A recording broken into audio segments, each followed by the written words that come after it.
അഞ്ചാമത്തെ അസ്ലാണ് അദ്ദേഹം ഖിയാസായി സ്വീകരിച്ചത്. അഞ്ചാമത്തെ പ്രമാണമല്ല, അഞ്ചാമത്തെ അസ്ല്.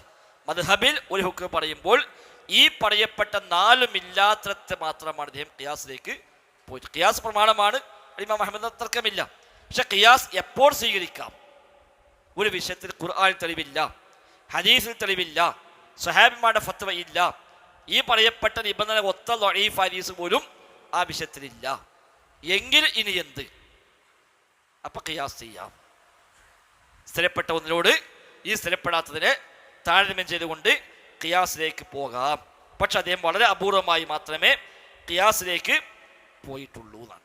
ഖിയാസ് ഒരു വഴിയുമില്ലെങ്കിൽ മാത്രം അദ്ദേഹം ഇന്നമാ യുസാറു ഇലൈഹി ഇൻദൽ ളറൂറ, അനിവാര്യമായ ഘട്ടത്തിൽ മാത്രമേ ഖിയാസിലേക്ക് പോകേണ്ടതുള്ളൂ.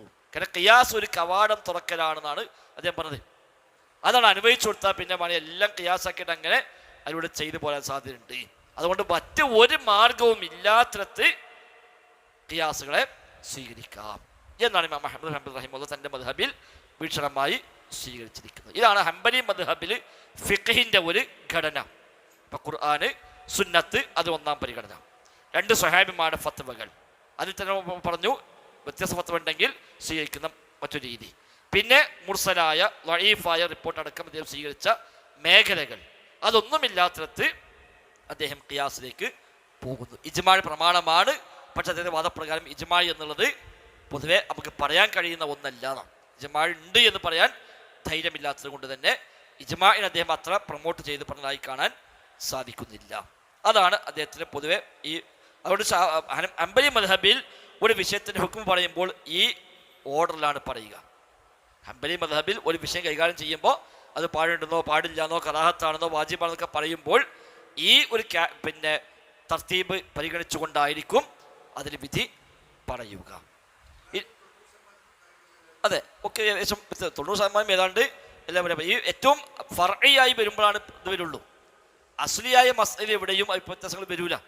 അതിൻ്റെ ശാഖകളിലേക്ക് പോകുമ്പോൾ സ്വാഭാവികമായി ഈ പറഞ്ഞ പോലെ ആയത്തില്ല, ഹദീസില്ല, അല്ലെങ്കിൽ പിന്നെ മറ്റു ദലീലുകളൊന്നുമില്ല, അങ്ങനെ വരുന്ന നേരത്ത് ഇജ്തിഹാദ് ചെയ്ത് പോകുമ്പോഴാണ് ഈ പറയപ്പെട്ട മറ്റു വഴികളിലേക്കൊക്കെ അത് നീങ്ങുക. അപ്പം ഈ പറഞ്ഞ പോലെ അപ്പോൾ ഒരു മുർസല ഹദീസ് അസ്ലാക്കി എടുക്കും, മറ്റാൾ പറയും ആ ഹദീസ് മുർസലാണ്, തെളിവല്ല, അതുകൊണ്ട് പറയാൻ പറ്റില്ല.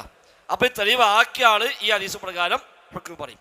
തെളിവാക്കാത്ത ഒരാൾ ഈ ഹദീസ് ഇല്ലയെന്ന് മനസ്സിലാക്കിയിട്ട് അതില്ലെങ്കിൽ എങ്ങനെയാണോ ഹുക്ം കൊടുക്കുക ആ ഹുക്കുമായിരിക്കും പറയുക. അതാണ് ഇതിൽ വ്യത്യാസം വരുന്ന ഏരിയകൾ. പിന്നെ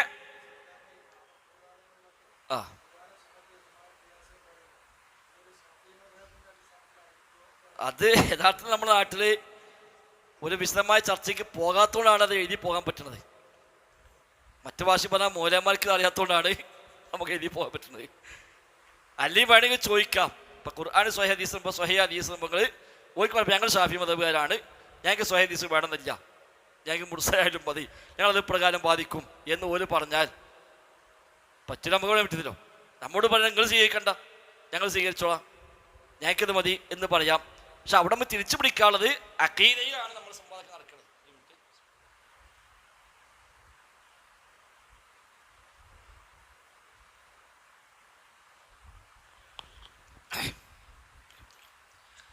നമുക്കവിടെ മറ്റൊന്ന് പറയാനുള്ളത് അഖീദയിലാണ് പലപ്പോഴും ഈ സംവാദങ്ങൾ നടക്കുന്നത്.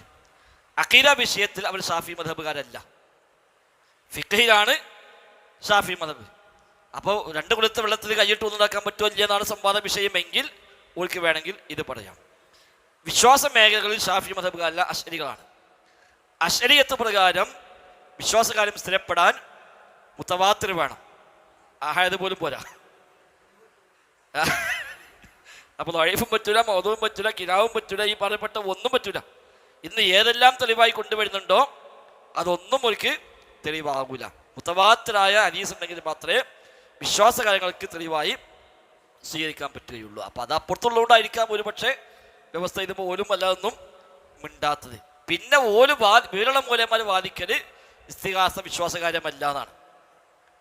ഇസ്തിഗാസ വിശ്വാസമല്ല, അത് മുആമലാത്താണ്, പരസ്പരമുള്ള ഇടപാടുകളുടെ ഭാഗമായിട്ടാണ് ഞങ്ങൾ ഇസ്തിഗാസയെ കാണുന്നുള്ളൂ, അത് അഖീദയായിട്ട് ബന്ധമുള്ള കാര്യമല്ല എന്ന് വിവരമുള്ള മൂലന്മാർ പറയാറുണ്ട്.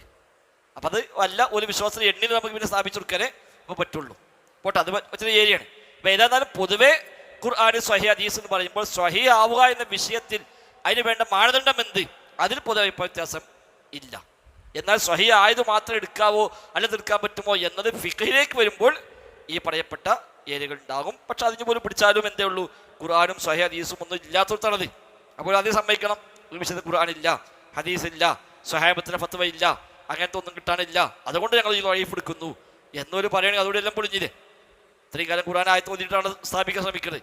അതിനെ ഒരിക്കലും പറയാനോട്ട് പറ്റുകയുമില്ല. അപ്പം മൊത്തത്തിൽ ഒരു പരസ്പര ധാരണയിലാണ് അതങ്ങനാണ്ട് മുണ്ടാതെ പോണത് എന്ന് വേണമെങ്കിൽ ഓരെ പറ്റി നമുക്ക് വിചാരിക്കാം. എന്ത് നിർത്തിട്ടാൽ ഓർക്കും ഒരുപാട് പ്രശ്നങ്ങൾ വരും എന്നതുകൊണ്ടായിരിക്കാം ഒരു പക്ഷേ അവരും അതിൽ അത്തരം ചർച്ചയിലേക്ക് പോകാത്തത്. വല്ലാഹു അഅലം. ഏതായാലും ഇതാണ് ഹംബലി മദ്ഹബിൻ്റെ ഒരു പൊതുവായ ഒരു ഫ്രെയിം എന്ന് നമുക്ക് മനസ്സിലാക്കാം.